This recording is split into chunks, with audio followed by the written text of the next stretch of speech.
Hi, and welcome to M&M Reviews. My name is Margarita, but you can call me Rita. And my name is Miraj, but you can call me Miraj. And today we are reviewing 5 aspects of the global phenomenon event that was Jake Paul v. Ben Askren. Yes, the mega fight of the century, some might say.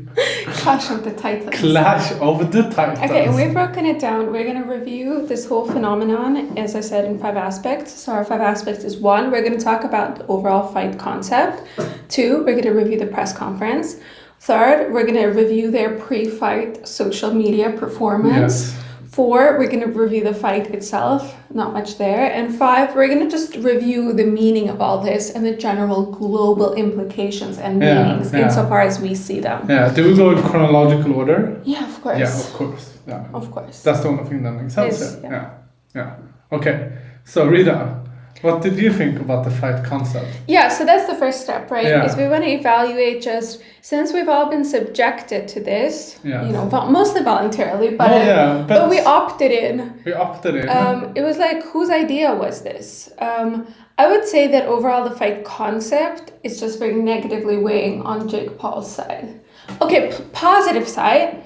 I think Jake Paul is trying to revive boxing as a sport. Yes. And trying to bring more joy, merriment, delight, and action to our lives during this very bleak global time. Some might even say that, like, with his, mascot and etc., he's even trying to evolve the boxing sport. So the idea of Jake Paul kind of trying to make a bigger name for himself in boxing and trying to create a big fight, I would say is overall positive. Yes. However, I would say he really gets negative points for choosing Ben Askren as his opponent. What do you think about that? Well, I think that makes sense because it is something really weird about being a 25-year-old or 24-year-old like male who's in your athletic prime and choosing to like seek out an opponent who's like 37, who has never done the sport that you are doing,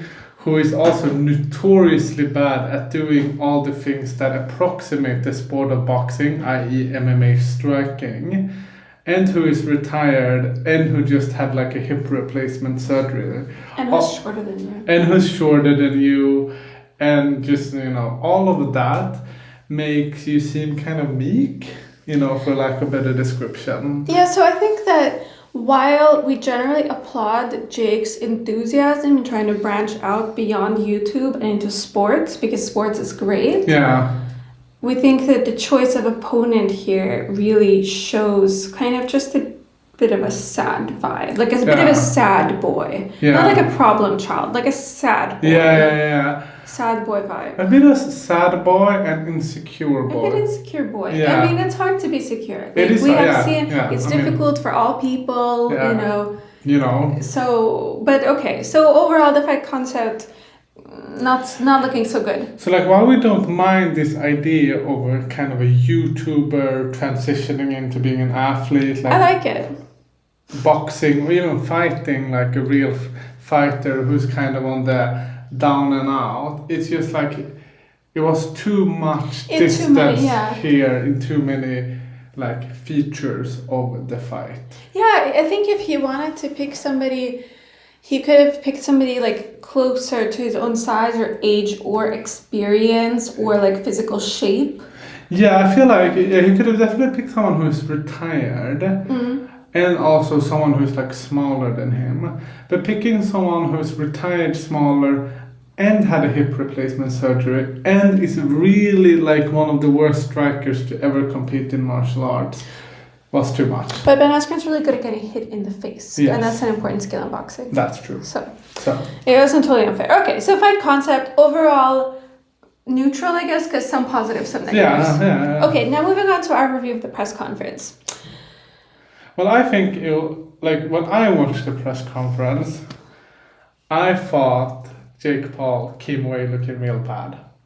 I thought there were... What were the name 5 aspects that you thought made him look bad during the press conference? Well, okay, so I'm gonna go from like most to like empirically verifiable to least empirically. Smart. Yes, always you should do that. Yeah, So that's really good most model. was the fact that Ben Askren pushed him in the face.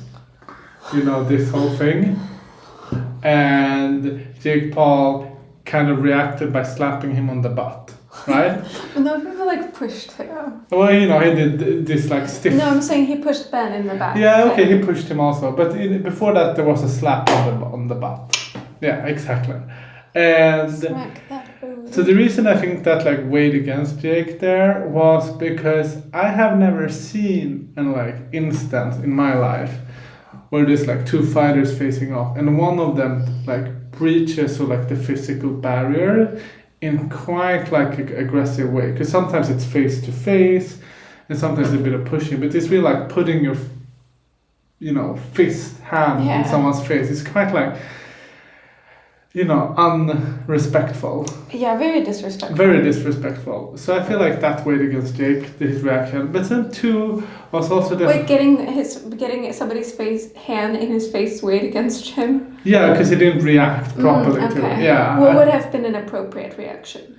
If he like immediately tried to like slap Ben Askren in the face. Okay. He might even throw a punch there, That's like what Okay. fighters do. That's what they're supposed to do. Okay, so you're saying he didn't react with enough Yes. hostility or aggression. Exactly. Yes.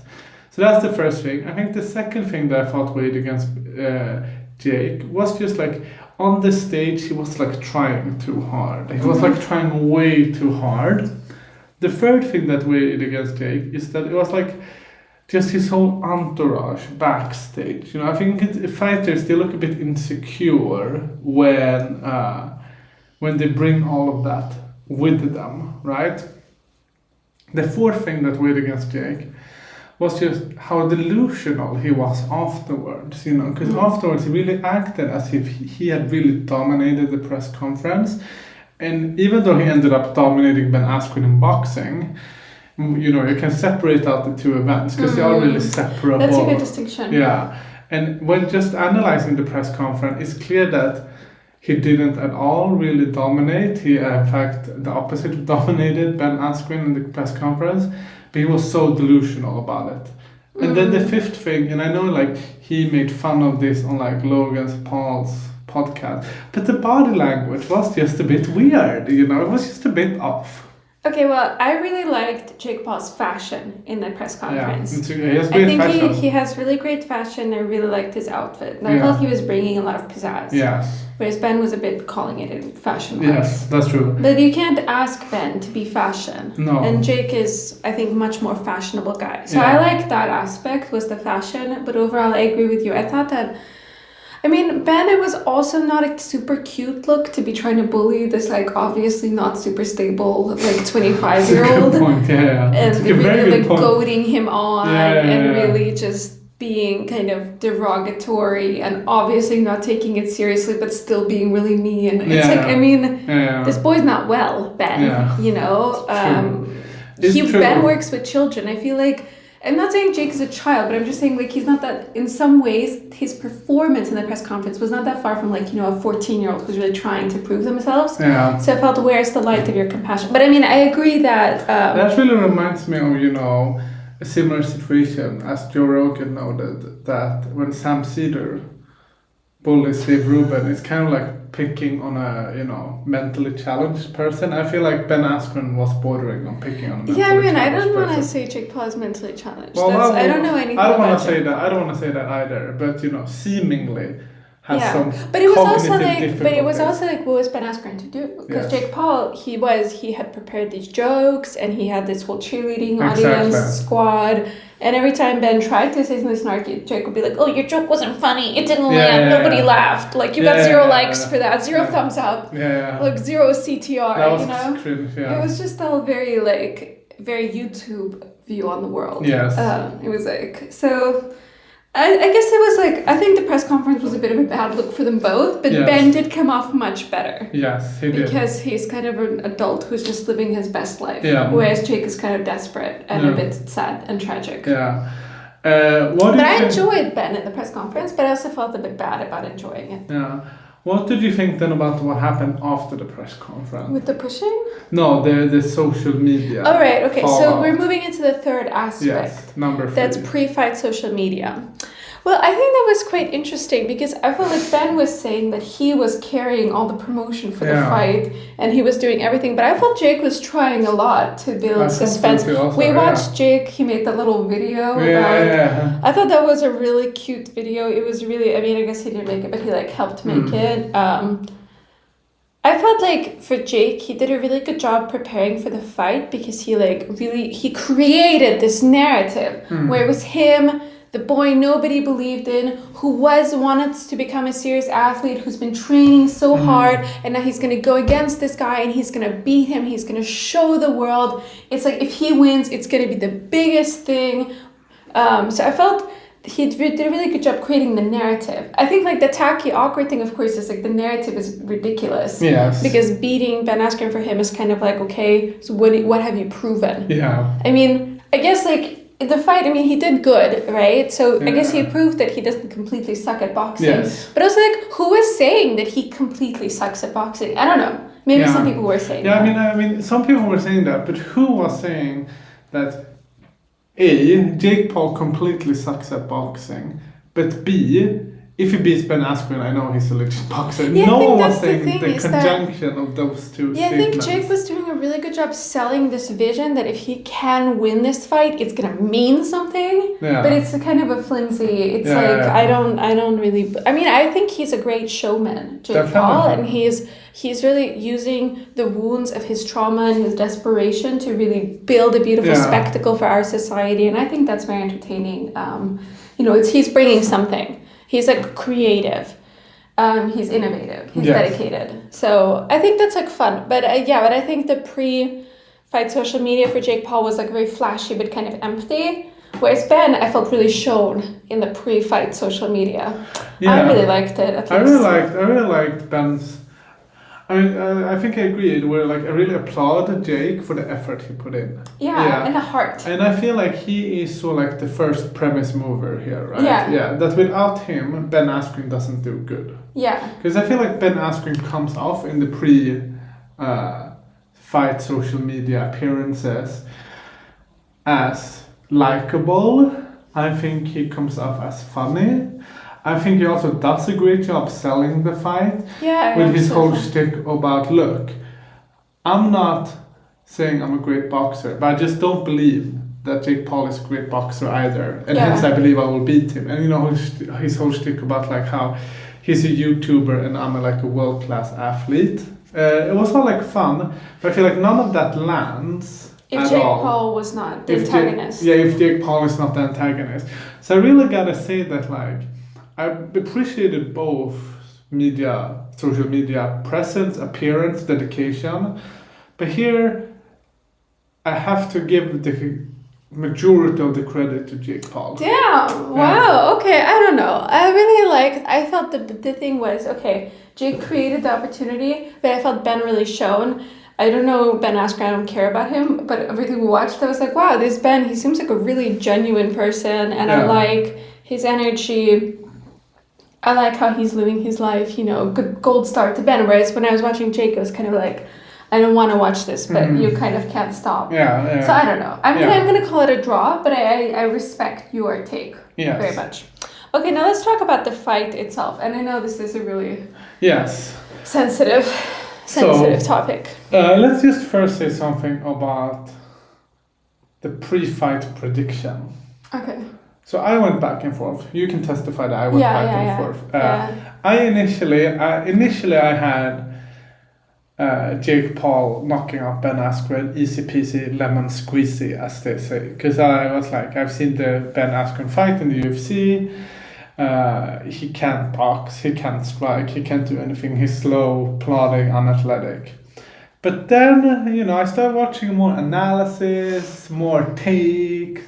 And I saw the press conference, and I was like, yeah, you know what, Ben Askren is really hard to knock out. And Jake seems afraid. Jake seems a bit nervous. Jake might get the adrenaline dump. Ben Askren could ride the early storm and then pummel him in the later rounds. So I would say I had that take literally up until like 5 hours before the fight, until someone pointed out to me that Anthony Joshua and Deontay Wilder, the two of the three best heavyweights in the world right now, or at least 2 of the 4 best heavyweights. Both also had only 3 years of boxing training with elite coaches before they took first and third respectively at the Olympics in boxing. And then I was like, damn, well, Jake has had like 3 years of boxing training with world-class trainer. So it could very well be that he just drills Askren. And of course, what happened was that he drilled Askren. And I mean, Jake obviously looked really good in the fight, in the sense that if you believed in the narrative that his victory over Ben meant that he was a good, serious boxer. Yeah, because it was a real challenge for him, then it looked really good. But if you step outside that narrative, and you just see him beating an old man with a hip replacement. With a hip replacement who only had 12 weeks to train while Jake has been training for 3 years, it doesn't, the victory doesn't like look that good. But obviously it was like a solid, unquestionable victory for Jake Paul. And I would say it was a bit of a loss to mankind, because I truly feel that there was a lot of people who wanted to see Jake Paul get punched in the face. I wanted to see Jake Paul get punched in the face. I prayed for the day, and I prayed to, all the 3 gods of the Abrahamic religion, to the Hindu gods, to Buddha if you can pray to Buddha, and to,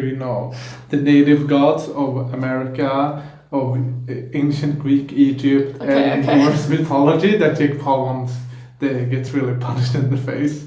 But hasn't he gotten punched in the face in his previous fights? No. Oh, wow. Okay, so he has really not taken a punch in the face. Maybe he's just really good at boxing. Maybe he's just really good at boxing. Yeah, I didn't watch the fight because I don't like violence. Yes. I'm just here for the spectacle. Yes. So I have nothing to add Yes. on the fight. Yeah. I'm just... Yeah, okay. And now let's talk about this. Because, here we are. It's a beautiful Sunday, and we're making this video. And the reason we felt compelled is because we feel that there is a meaning of it all, that we want to review. That it's like, there's something more here than just the fight. It really caught our fancy, really titillated us. Yeah. So do you want to say something about what you think this means for all of us in the world today? We are now on our 5th point, Yeah. which is the implications in terms of meaning and value and stuff like that. What I think this means is, for me, I don't have the grand picture really, as you do. I just think this means that we have to suffer with even a more insufferable Jake Paul. And I think this means that even though it shouldn't mean this, I think it will mean to a lot of people that MMA looks kind of bad. Mm-hmm. Just because, even I, sitting here, am confused. Right. I am confused how Ben Askren could take punches from Robbie Lawler and from Limas in Bellator, forget his first name, and survive them, and then get knocked down so easily by Jake Paul. To be fair, he didn't get knocked out. He got back up and the ref called off the fight. But I still feel like if you took punches from Robbie Lawler and Adriana Limas, then you should not be able to get knocked down by Jake Paul. And even though I realize in my mind, I understand conceptually and cognitively and intellectually that this doesn't bear anything on MMA, because it's still true that Ben Askren would, as he say, actually murder Jake Paul in a back alley. I still think it just looks bad. It just looks bad for MMA, or at least it will look bad for MMA to a lot of people. And how do you feel about MMA looking bad to a lot of people in this context? Well, I feel like it's unfortunate because I feel just that boxing is ultimately a sport, and it shouldn't be considered this anything to do with MMA. It shouldn't be the fact that a boxer is someone who can compete in a real fight with an MMA person. But I feel like more people will believe that, and I feel like more people will also believe that the UFC, MMA is only really the people there are only really there because they couldn't make it into any other sport. And I feel it feeds into those narratives, and that's unfortunate. Well, my take is a bit different because I'm coming at it from a complete lack of interest in MMA or boxing. Yes. And I would say what I find really interesting is I find it a beautiful success story, right? Because Jake Paul he has managed to make it in the YouTube world, things with his brother, and there's been some ups and downs for Jake Paul. But now he has really used everything he knows about showmanship and the show business, and he's used his body and his determination to really take this new step and become like an athlete and generating interest and excitement in new sport. And I feel that this is like very inspirational to people, because we live in a world of increasingly fluid kind of occupation, people not having one profession for the rest of their life. It's a lot of like fluidity and identity. Are you a YouTube star? Are you an athlete? I think it's just inspirational to see. It's like, if this kid who has like, millions of dollars and viewers and like just everything, like a big body, if he can't make it in this world, like, what hope is there for the rest of us? So I think in some ways Jake Paul is almost like an underdog. So I like to see well, I don't know about that one. I like to see him succeed, because it feels like, I think he is just he's inspirational to a generation. Well, what I think is really inspirational about Jake Paul, like honestly, and this is not a hate channel at all. This is like, we don't hate it, but I truly get inspired by the fact that a person who's like quite ugly, with like a strong receding hairline and obvious cognitive difficulties can make it in this world. I find that like really nice to know, honestly. Okay, really? There's no like American politicians with like receding hairlines and cognitive difficulties that are making it in this world? Yeah, but I feel like, that they can make it in such multiple avenues of this world.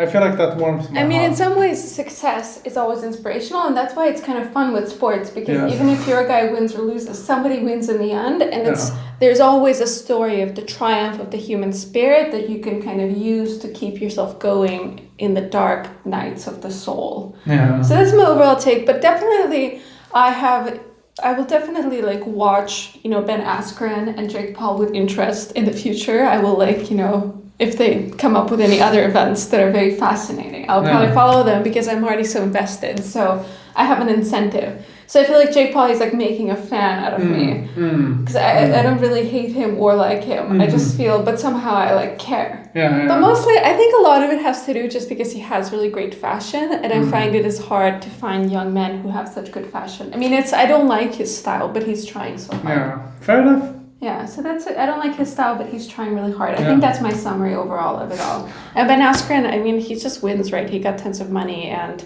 he got punched in the face once, and he probably doesn't feel too good about it, but I think he seems like he has a pretty good life. Yeah. So, good luck with his podcast and so on. In some ways, both of them win, but the world loses. Yes. That's a great idea. That's exactly what we said, I think, in the end. Okay. Yes. Okay, thank you for watching. Bye.